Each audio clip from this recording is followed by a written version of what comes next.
Hey guys, Melinda Haynes, license number 102308. I want to talk today about perspective. So this is really important when we're going through a very difficult time in life. Let's say we're going through something really even traumatizing, very painful. It's a mess. Things aren't working out, and it doesn't make any sense. Like, we can't understand, why did this bad thing happen to me? So what can happen is we can focus so much on the bad thing that's happened and like, oh, why did this bad thing happen?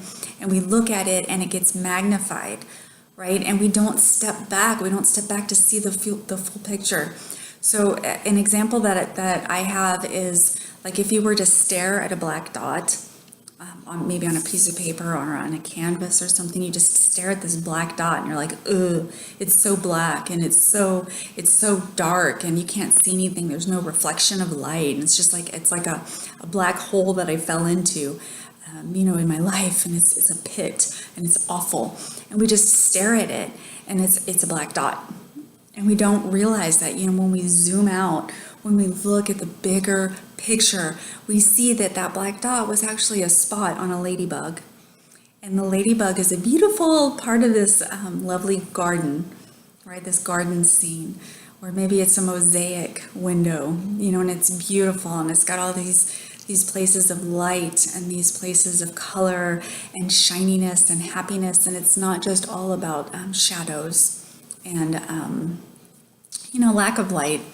Meaning that, we're walking through a dark time. It's not that. It's just a part of a bigger plan and a bigger picture. And so when we can step away from what we're actually going through in the moment, step away from it and just say, okay, how can this fit in to the bigger picture of my life? Not that we're going to have all the answers in that moment, but we can at least ask ourselves the question, can I consider the other end of the deal, the idea that this could be a part of a bigger plan, a part of a bigger picture. And then we can start to ask ourselves, okay, so if this incident that happened to me or that I'm in right now, if this is part of a bigger picture and part of a bigger plan, what am I learning right now? Like, what lessons am I learning? What skills am I gaining? What one thing could I take away from this that's interesting or different than what I had before going through this incident? So when we start to look at it from that perspective and start to ask ourselves these different questions, we can at least start to get unstuck or think about what it might be like if we're unstuck, because being stuck is not fun. So anyways, I hope that helps today, and I appreciate you guys, and I thank you for watching.